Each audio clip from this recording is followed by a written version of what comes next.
This lesson is going to spend a little bit of time reviewing the topic of plagiarism, specifically in an online learning environment. First of all, let's talk a little bit about what plagiarism actually is. Plagiarism is stealing and passing off the ideas or words of another as one's own. Plagiarism is also to use another's production without crediting the source. By production, this might be a piece of artwork, a video, a musical composition. It could be anything. Plagiarism is also to commit literary theft and to present as new and original an idea or product derived from an existing source. So important to recognize that when we talk about plagiarism, we often think about plagiarizing what somebody else writes, but it's not just what a person writes, it is also their ideas, and it could be something that they've created, again, such as a video or artwork or music, something like that. And each of these definitions come from the Merriam-Webster online dictionary. So, long and short of it, plagiarism is stealing someone else's work and then lying about it afterward. What might be considered plagiarism? So what might be something that you turn in that your teacher would consider to be plagiarized? Well, if you turn someone else's work in as your own, that is very obviously plagiarism. Copying words or ideas from someone else without giving credit. So anytime you use somebody else's words or thoughts, you need to give that person credit. If you don't give them credit, then you are plagiarizing. You need to be careful when you are using somebody else's words that you always put them in quotations.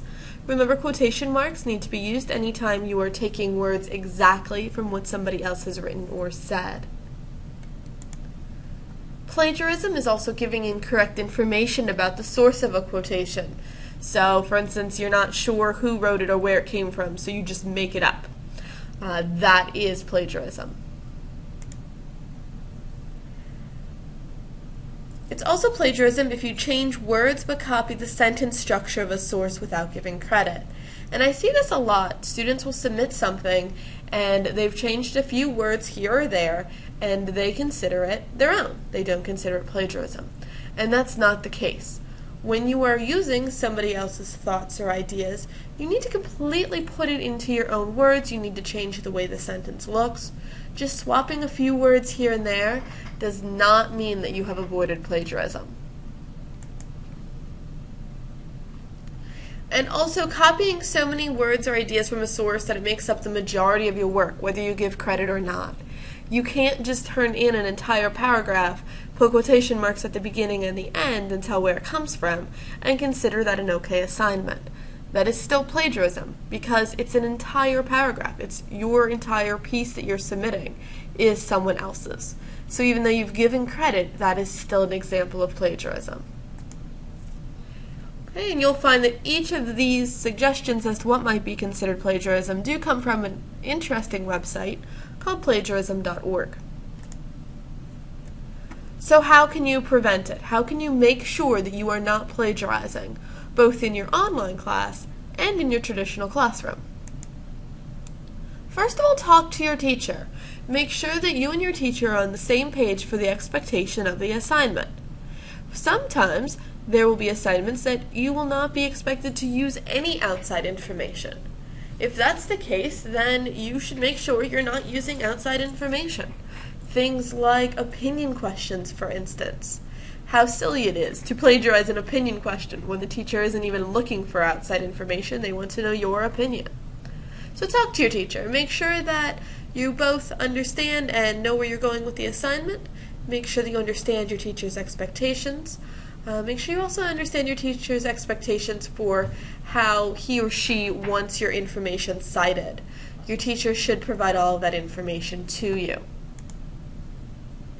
You should always plan carefully. If you know that you're going to use outside sources, for instance, maybe you found a couple really good websites that you know you want to use in your essay, make sure that you, as you plan your essay, pay particular attention to where you want to put that information in.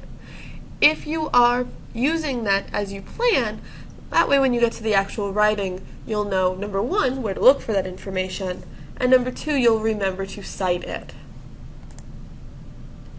Take notes carefully. Whenever you take notes, you should make sure that you include where that information came from.